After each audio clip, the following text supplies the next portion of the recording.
Il est trop marrant, il arrive à trouver de la marranterie dans tous les trucs, quoi. Oui, je dis marranterie, ouais, j'invente des mots. Mais vous avez compris, c'est l'essentiel du langage. Laura Felpin, timing. Elle a un sens du timing comique exceptionnel. Elle arrive à comprendre, quand elle a fini sa phrase, s'il manque 3 mots pour que ça fasse... Tu vois, genre, tu sais, il y a un tempo quand tu parles. Il y a un tempo, tu vois, là je parle, il y a un tempo. Là je parle, il y a un tempo, tu vois.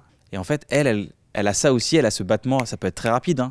Mais à un moment donné, elle fait sa phrase et pa la la la pa pa, et elle te rajoute un petit pa, tu vois, derrière, et tu fais waouh, ça sonne trop bien. Alexandre Astier, impressionnant parce que vraiment il est arrivé avec le texte, il a regardé, il a fait c'est bon, et vraiment c'est devenu un prisme. Le texte lui est arrivé comme ça, il le sortait et t'avais l'impression qu'il l'inventait, et j'étais épaté par rapport à ça. Il est épatant. Bérangère, c'est solaire, c'est vraiment un petit bout de soleil dans le tournage en plus, c'est kiffant de la voir, elle est toujours enthousiaste, toujours contente.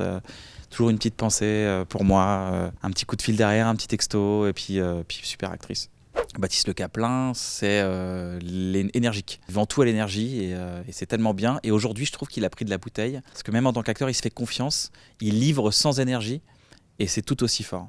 Il y a toute une scène avec lui, il y a une scène où il rencontre sa femme. Je spoil rien, mais vous allez voir, il est méga touchant sans parler. Alice David, cool. Je crois que c'est cool. Alice David, elle est trop cool. Elle est chill. Tu peux marcher sur les marches de Cannes comme aller boire un verre avec elle. C'est la même meuf, elle est vraiment cool. Jean-Paul Rouve, touchant. Pour faire le voisin qui écoute un peu au mur, il fallait pas que ce soit creepy, il fallait un mec touchant, il fallait un mec qui soit doux. Doria Tillier, exceptionnel. Tout ce qu'elle donne en quelques minutes, elle arrive à donner un personnage, elle fait naître un personnage en 2 secondes. Dedo, c'est trop marrant.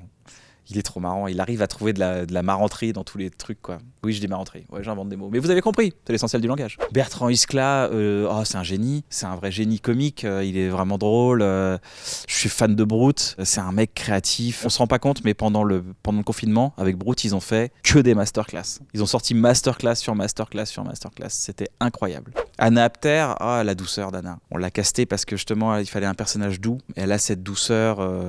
et cette force, parce que la douceur, ça rime pas avec faiblesse, quoi. Qu'est-ce qu'elle joue bien aussi. Elle joue comme les Américaines, quoi. Tout est dans la nuance, tout est dans simplicité. Il y a pas de, elle pousse pas. Elle laisse la mise en scène faire. C'est vraiment fort. Kevan, précis, très précis. Bosseur, énorme bosseur. Je crois que c'est lui qui était l'acteur le plus près dans cette saison 2. Il a énormément bossé son rôle. Le 5e, c'est là où il y a tout ce qui cartonne dans la boîte. Et donc forcément, mon frère était au 5e. Bon les gars, je compte bien sur vous là, on lâche rien, hein.